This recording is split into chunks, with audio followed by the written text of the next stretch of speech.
Welcome. I'm Brian Twite with Launchpad Baker. We're here with two of the most innovative and creative entrepreneurs in Baker City and Baker County. And I'll let you guys introduce yourselves and talk about your place. I'm Corrine Vetgner. I'm Brian Vetgner, and we've been here in Baker for almost 15 years now. So it's art, music, and recreation, and things that we've always found to be something that adds to enjoyment and the quality of life. So what made you make that choice? Say, hey, we see this building, let's do this. Well, when we decided to move to Baker, we knew we wanted to live in anything but a house. We wanted to do something creative. I mean, I don't think we had it completely planned out, but we wanted to do something with, certainly with art, maybe art studios or something like that. And we actually thought that this building was on the market when we were looking, but it just so happened that it was just purchased by somebody else. But it did kind of get the wheels going because the couple that bought the building kind of talked to us and got together with us. And we told them, some ideas that we had, but it got us thinking like, wow, yes, we would like to do something here. But really, we ended up just buying like a formal house initially. Our initial idea for the space changed once we were in here. We knew that based on its square footage that there was enough room to do a wide variety of things.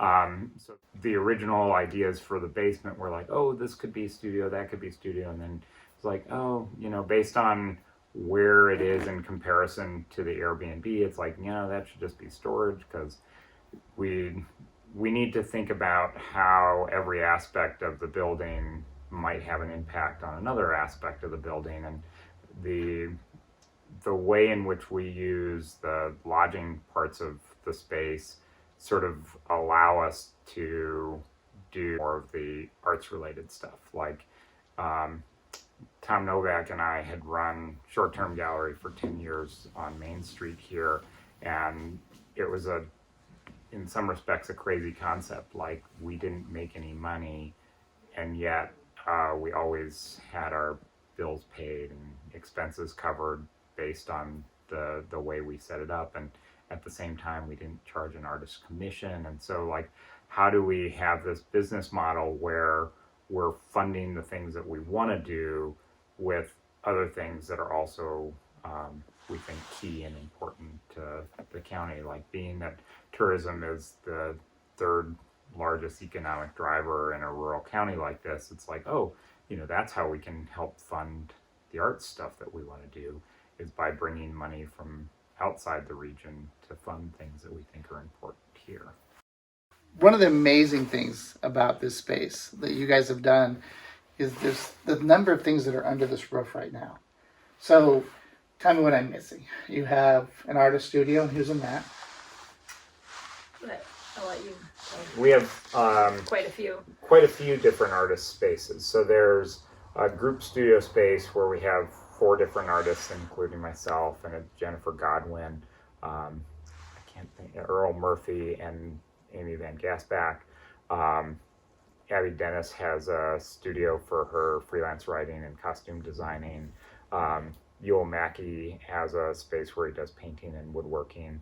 We have a space that's being built out as a wood shop that'll be available to the public. Corrine has her studio. And what is she doing there?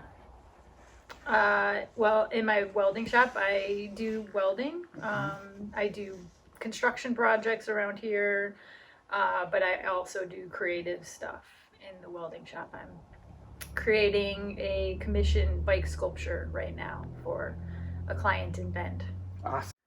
First of all, you live in a school, which is probably something you never envisioned. We're going to live in a school.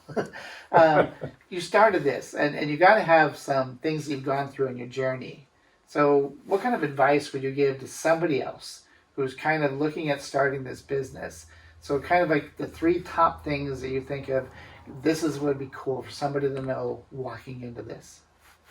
I think if what you're looking at is repurposing an old building, um, the one thing that we would have done differently is uh, figure out how to heat the space before we put water into it. So the first year, we spent tens of thousands of dollars more on plumbing than we budgeted for, and come October, there was still no way to heat the building. And so at a certain point, we were like, well, we're going to have to drain it and live in a trailer for the wintertime because we've spent all this money um, making plumbing work in a building that hadn't been used for 15 years. Luckily, sort of at the final hour, we were able to figure out solutions by working with Jeff Grendy to actually heat the spaces where, you know, that were most at risk. Um, and so it worked out, you know, on a day that was -4 degrees outside, we got heat turned on. And so it was like, you know, there's certain things like going into it, it's like, oh yeah, it's going to be really cool living in an old school. You don't think about the, you know, realities of like, what does it take to operate a facility of this size that hasn't been, you know, utilized. And so the big key is finding a team of people like Jeff, like Brandon Briles, our electrician, that understand what it is that you're trying to do and can help you make it happen. So it's really important to surround yourself with a team of people that believe what you believe and can help you get there. You know, definitely do your homework based on the space or the business that you're trying to start, and like, what are some of the things that might be roadblocks or might be issues to consider before saying, oh yeah, we're going to do this. I mean, we were all in. Like, we didn't have a place to live because we had sold our house to make this happen. And then it was like, okay, now that we're doing this, this, and this, what are we going to do to make sure that it can continue? And so we've also surrounded ourselves with other people who see the positive impact that it can have on the economy, both just as a sort of warm, fuzzy feeling, but also as an economic driver. And so that's, you know, one very good key piece of advice we can share. I always like when my wife and I have had business together. The meshing of passions and dreams are always fun. So, what was your in the morning coffee moment when you're sitting together and you kind of said, "This is awesome," or "This is the cool thing about what we've created"? Follow your passions and your dreams. That's something that I've always done. I've always actually taken some pretty big risks. And this is certainly a big risk. And an uncle a long, long time ago told me, what's the worst thing that could happen? And that kind of stuck in my head. I thought, you know what? We've got a trailer. So if all else fails, I'm equally totally fine with living in a trailer.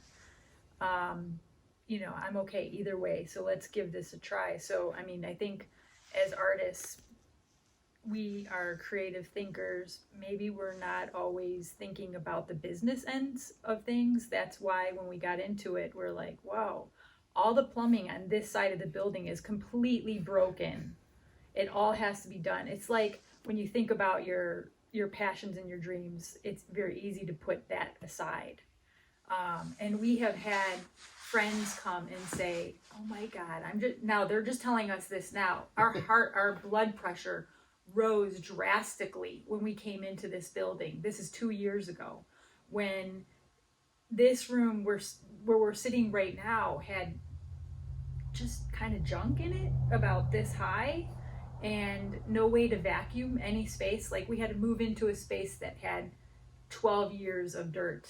So yeah, I mean, it's so we sitting in the morning now, it's like, yeah, sometimes we're like, wow, this is pretty absurd. We're living in a school And like he'll just send me a text yesterday, saying, oh, I'm working on some flashing over there. And he says, I love working on this building, and I said, I love it too. I think this is, best decision we could have ever made, even though it is difficult.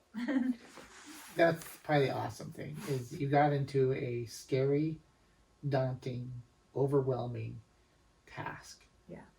But you made the conscious decision that we're going to make it work, whether we're living in the trailer or we're able to live inside.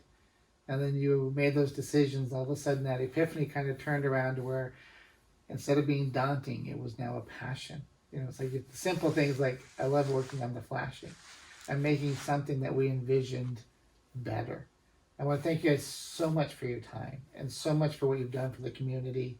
And, Brian, Corrine, you guys are amazing assets to the entire region. Thank you.